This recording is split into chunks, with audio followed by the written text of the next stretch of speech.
This show is a display of excellence. State-of-the-art gyms. We get about over 200 visitors in the gym at the same time. We're the biggest gym in Kenya. Fine dining. Luxury restaurant awards. Wow. Exquisite classic cars. I would keep up with the modern car when I drive this. Sensational indoor activities. We do have Formula One virtual racing center, the only one in East Africa. Contemporary urban eateries. It's farm-to-table restaurant. Brains behind it are two young women from Nairobi. Premier music studios. Burna Boy. We did overdubs for his record that won that Grammy. Top spas. There's a kahawa massage. Yes, as in it uses an extract of coffee. This show brings you the best of everything Kenya has to offer. How can you go back in time, you ask? The Alfa Romeo Gtv was the car of choice for the up-and-coming, successful young men, you know? On this episode, we dive into the world of some of the rarest classic cars in the world. If you've seen the film Out of Africa, you would have seen that as a lead car. They do indicate 110 miles, but I think you can do more than that. Tell me, have you ever seen a car like this in Kenya? I've not seen this. You wouldn't have seen that. I have not seen Very, this. very rare car. 3-liter V8. Yes, so pia kukunywa inakunywa. Inakunywa. So pia utembei nao sana, Yeah. na hii uchumi na unaona mahali mafuta imefika. And the history of an event that has placed Kenya on the international scene of classic cars. This event has had a magic of its own. I never in my wildest dreams expected this event to attract 10,000 spectators in one day. This is the best of classic cars.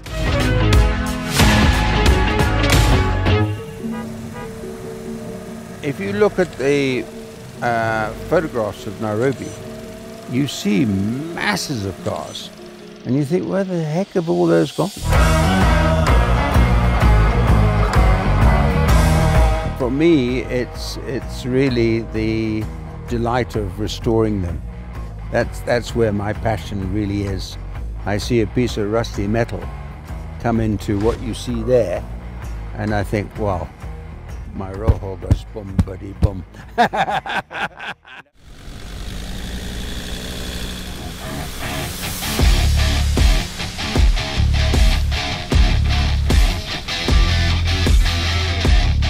High speeds and automation are key things in modern-day cars. But there are those of us who would like to slow down time and go back to the good old days. I suppose it's the reason why like-minded people come together on Concours d'Elegance, the classiest event in the Kenya Motorsport calendar, to showcase their classic cars. You are famous. I don't know. I think you guys are here to make me famous. Oh, all right. Well, to just add on to your fame. But this is really amazing. Just walking through, you know, you see parts and car parts, you know, lamps, and it's like ongoing projects all the time. It's something that's developed over the time. I bought my first car. I bought it in 1971. I was explaining that you buy a car and you sell a car, and you buy one car and you sell that, and then you think, oh, I didn't want to really sell that. I wonder why I sold that. And then you tend to say, right, I'm not going to sell any more cars. So you sort of become a collector without realizing it. And you keep those cars. The 1928 Model A Ford, introduced to the public in December 1927, is powerful and smooth, moving at speeds of 60 to 65 miles per hour. On its release, it became an immediate sensation, and it is said to have been viewed by 1 million people in the first week. But this is a pickup. Yeah. And it's much, much better than it would ever been when it came out of the factory. Yeah. I mean, it wouldn't have had nice seats like that. It's got rubber matting in the back and all the rest of it. But it's all been done up for the actual Concours. Yeah. The International is a 1928 model, initially made for harvesting, and is a truck that John is quite proud of. And that's quite a famous vehicle. It became quite famous because you probably heard of the film Out of Africa. Yes. Have you seen the film Out of Africa? I have, yes, I was, yeah. If you've seen the film Out of Africa, you would have seen that as a lead car. These doors don't open. No, you climb no. them. Yeah. But what they did for the film, they actually made hinges here, and they made these that could open, especially for Meryl Streep to get in and out with her dress and so on. So when they finished, I said, right, I need it to go back to how it was. I'm sure every Kenyan is now asking, na hii kitu ni pesa ngapi? How many years ago did I buy this? Because when I did buy it, it was the equivalent of about £1,000 sterling. That translates to 1.5 million Kenya shillings. And we're probably going back 30, 40 years. I mean, people say to me, oh, well, you know, which car is your best one, and this and that and that. And I say, have you got kids? They say, yeah. I said, which is your best kid? I said, you know, they say, well, don't ask her, you know, they're all equal. I said, that's the thing with the cars. I'm left with no option but to take a ride in this and understand why John holds this car so dear. Taking me through the experience, Joseph, the garage manager. You have to switch on the petrol because it does flow by gravity. So it doesn't have an electrical fuel pump. So there's a tap here, you switch it on, and that tells you petrol will be flowing from this, which is actually a pump, mechanical, into the carburetor. Then you have to shut the bonnet and secure it as well. Then you hop in. Yeah. This is far from the automatic life most modern drivers are used to. I guess patience and hard work are the prices you pay for such beauty. They all have to be choked, and this is the starting button. Yeah, by the floor. And you have to make sure she's in neutral. It's like the roar of a lion. Powerful. This is the kind of stuff you only experience in the movies. Literally. And then, of course, you had your drinks cabinet here. Yeah. That was to have your drinks. And then this is a table. Aha. And then you had there a kiddie's seat.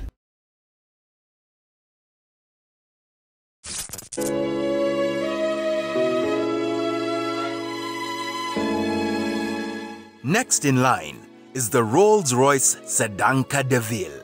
It is said that these types of cars weren't manufactured with the body. This particular car, John believes, is currently the only one in the world whose body is done by Barker. This is the luxury car of its time. The features say it all. And you see, this is the window here. Yeah. That winds up and down. Oh, it's high. You It's see? a roll down window. Yeah. That was to have your drinks. And then this is a table. Aha. And then you had there a kiddie's seat. Oh, for the kiddie seat. Yeah, that's the kiddie seat. How about we take her for a ride? The gear lever is on the right. I don't know whether you've noticed that. Yeah, I was wondering. And so is the handbrake. Driving in this car has me wondering, who will take after John? Who are the next generation of car collectors? My daughter is very passionately interested in my Rolls-Royce boat tail. And that is a superb car. But at the moment it's in the workshops, and we're preparing that for the concours.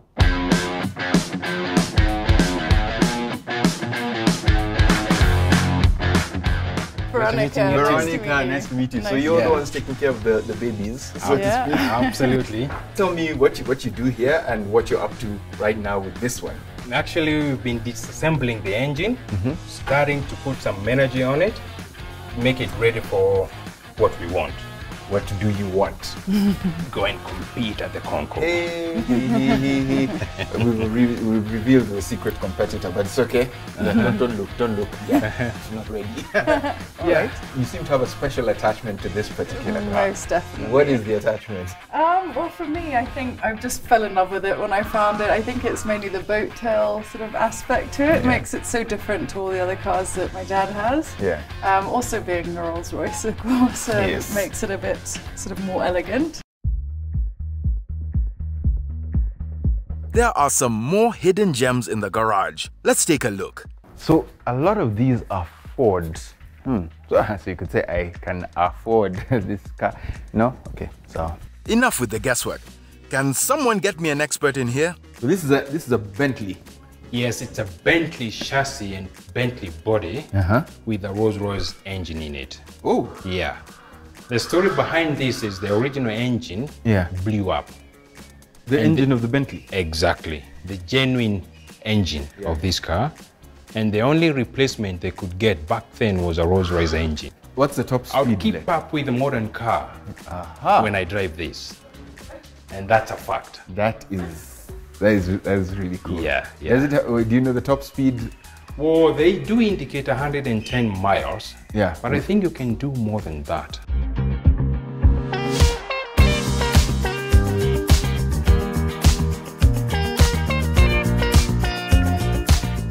The Alfa Romeo 2000 is a luxury car produced by Italian car manufacturer Alfa Romeo between 1958 and 1962. Ah, Peter. Hi. Welcome. We meet. Thank you. Karibu sana. Hey. Ian, you just had to show off even before we start. You just show off. No. Oh, I just wanted to catch a bit of a glimpse of the engine compartment. Yes. Enjoy the beauty of the heart of an Alfa Romeo, the twin-cam engine. This is cleaner than my room. It's one of those things which you just fall in love with. Yeah. And I was a young lad, I think in first form. I just started secondary school. Back then in the late 70s, mid to late 70s, the Alfa Romeo Gtv was the car of choice for the up-and-coming, successful young men, you know. It struck in me a chord that I could not describe. Yes. And you know what they say, with an Alfa Romeo, once you get hooked, you never go back. The Alfa Romeo Club, formed in 1971, is the only club that conducted a classic car event in Kenya. When the time came to plan the club's 10th birthday celebration, the decision was made to hold a concours d'elegance, open to all makes and types of cars. So, I mean, you said the Alfa Romeo Owners Club organizes the concours d'elegance, but there's someone else who has been running it. Will you please take me to meet him? Yes. And who is this we're going to meet? Mr. Bob Dewar is a living legend whom you absolutely have to meet. Yes. Because you cannot talk about Alfa Romeo in Kenya and the concours d'elegance without mentioning the name Bob Dewar. All right. So, feel free, most welcome. Let me take you to Bob. Thank you. This event has had a magic of its own. I never in my wildest dreams expected this event to attract 10,000 spectators in one day and standards of preparation of the concours cars. With Bob, I hope to know the deep history of the concours d'elegance. I'm sure, like any other story, it's had its ups and downs. It was quite inspiring. People were full of enthusiasm for it. Yes. So we continued running a concours for Alfa owners only. Then we thought about time we expanded. Yeah. We opened it to all makes of cars, pickups, SUVs.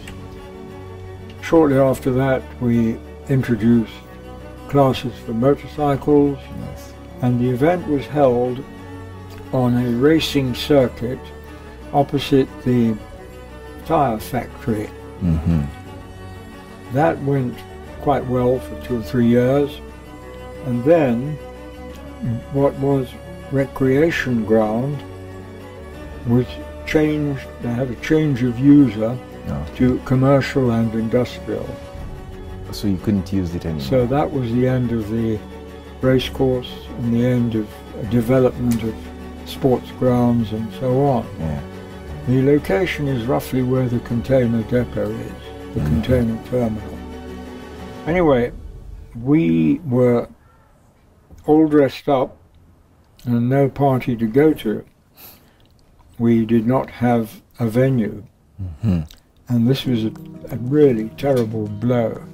How long did you go have no home or no venue? Well, it didn't turn out too long as it happened, because our chief judge, Vic Preston Sr., who is one of the several distinguished motorsports competitors, retired competitors, organizers, trying to put back into the sport which had given them enjoyment. Yes. So he was our chief judge, and he said, Bob, let's try the horse racecourse and see if the jockey club would agree to have us there once a year.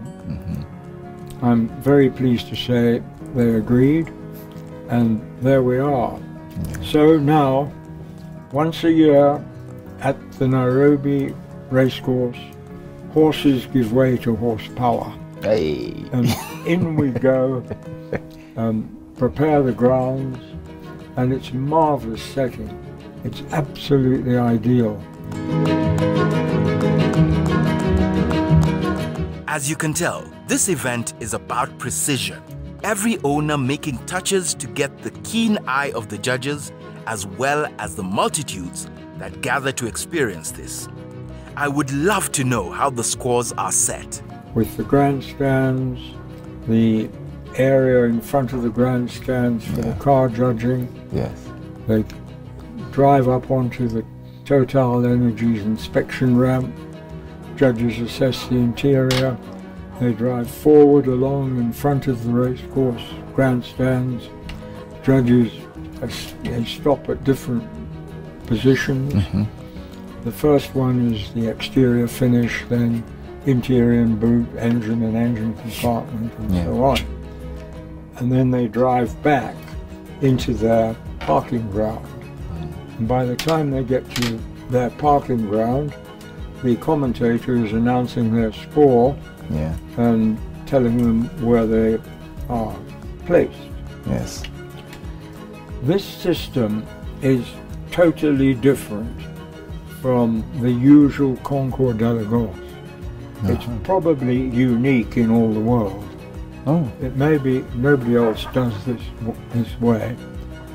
So there was a format that existed. Oh yes, concours d'élégance events around the world. The cars are lined up in their classes. The judges walk around with their clipboards, make their marks. Halfway through they say, maybe we'd better go back and have a look at the first car we judged, just to make sure we've got the balance right. And they go on and on and on doing this all day. Then they put their heads together to do the final score, and right at the end of the afternoon or early evening they manage to allocate the points and present the prizes. You have the similar system for motorcycles? Indeed, indeed. The bikes are judged in the racecourse parade ring. They ride round. The marking is in principle the same, but obviously they judge different aspects. Although engines are a common aspect of judging, and they ride from one judging point to another. Bob has led the Concours d'Élégance to winning a one-of-a-kind Founders Award from the Fédération Internationale des Automobiles, or FIA, making Kenya the first country to have won this in Africa. Who is this man? And you have been chairman since day one? Well, or the organizer? I have been the chairman of the Alfa Romeo Owners Club at various stages, but I've been in charge of the Concours d'Élégance each year.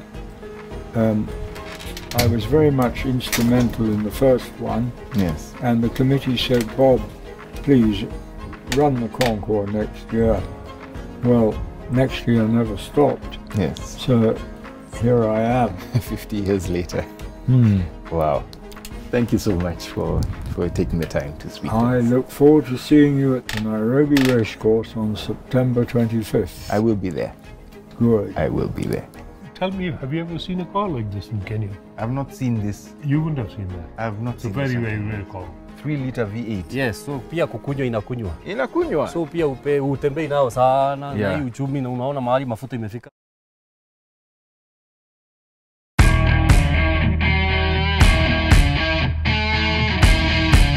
In the next classic car love affair, Sati Gata, an aeronautical engineer, flight inspector, and car collector. This is spectacular. This is a beautiful, beautiful, beautiful machine.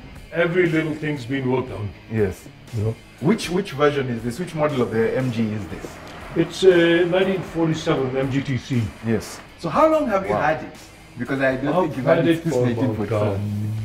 say about 8 or 9 years now. Uh-huh. Well, I bought it from Brian Barton. He lives in Kilifi. Yes. He had already restored that car. He spent about 5 or 6 years restoring it. Mm-hmm. But he didn't do it himself. Somebody else did it for him. Yeah. So when I got the car, I thought it was very good. Yes. But when I started having a closer look, I wasn't happy with it. Yes. So I ended up stripping it completely. Yeah. And rebuilding it. It took me another 2 years to rebuild it. The next timepiece, a must-have for the exclusive Alfa Romeo Club. I'm a member of the Alfa Romeo Owners Club. Yes. So you need a car to become a member. You need an Alfa Romeo to become a member. Yes. So I use this car for the club outings. Okay. You know, every month we have a club outing. Yes. So we have a lot of fun with these cars. You know, we go to various places outside town and all that, you know. It is a sport car. Yeah. It's going to be my sport car. At the moment I use a Toyota which is too small for station. But this is really spacious, really nice. VW Combi. Hey. And here, that's the winner. The fire here doesn't die off. There's more coming from Mr. Sati's garage. I was thinking of calling it Sati's factory. Get it? So when you're rallying, and generally these cars, we talk about Nissan 160J, but sometimes, like in my head, the 160J always goes with Datsun. So which one is it?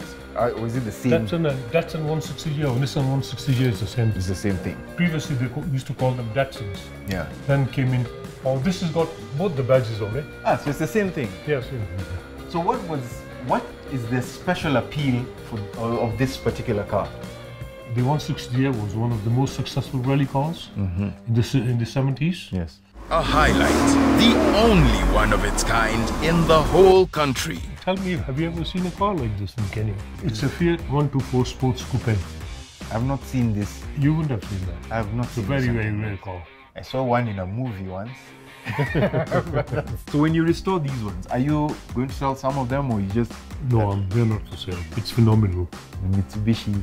It's a Mitsubishi Lancer. These cars, they have such personality, they have such character. The Mini Morris. This car really takes me back. You know, we had one like this when I was growing up. But it at some point it just sat there and I think it was sold off as scrap. Once again, it's a Mini with your touch. Like, I'm even afraid to touch it because of how... Yeah, it's fantastic. It's a lovely car. This kind of preservation and restoration culture and even maintenance, because the Fiat, there's none like that. There's nothing like that in Kenya. Anywhere in Kenya. Yeah. Well, when talking about vintage and classic cars, the tradition continues.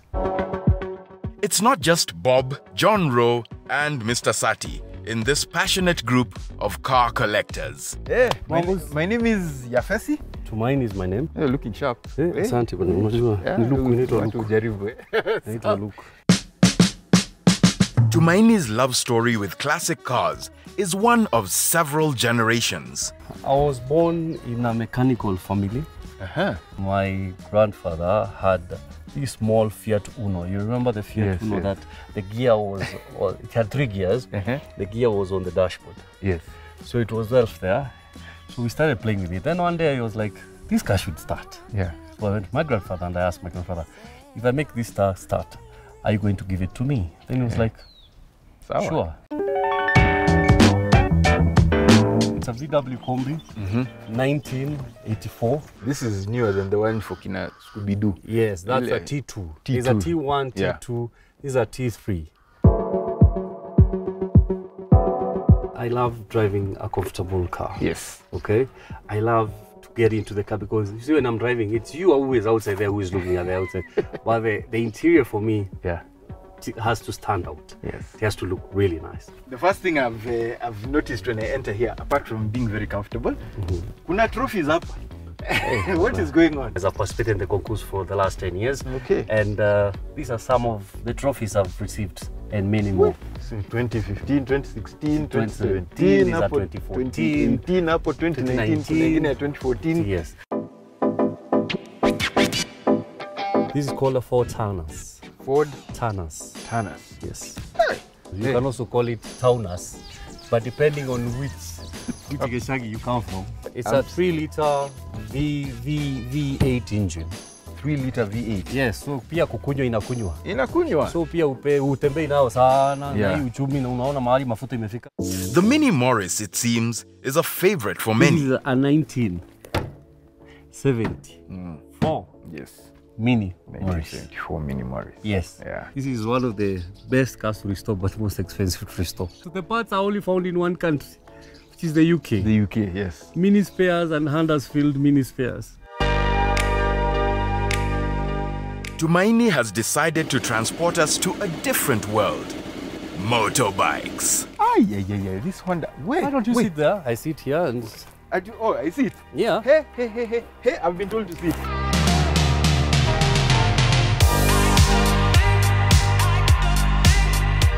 I'm sitting. Watch me sit.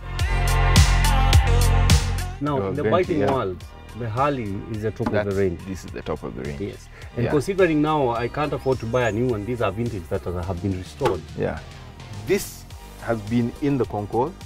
Yes, that has been a concourse. It has won the Meticulous Award. It has won Elegance Award. Yeah. It has won the Bike of the Year Award. This is the one that got the Elephant Trophy. Yes. This is 1600. It's a 1600 cc. 1600 cc. It's a bigger capacity than the majority of cars on Kenyan roads. As you can tell, collection is not easy work. It calls for some selfishness. You know, people have this notion of, can I get a ride? Yes. Which I don't like. Because sometimes I just want to do a cruise on my own. So what I decided to do is decided to have a single seater.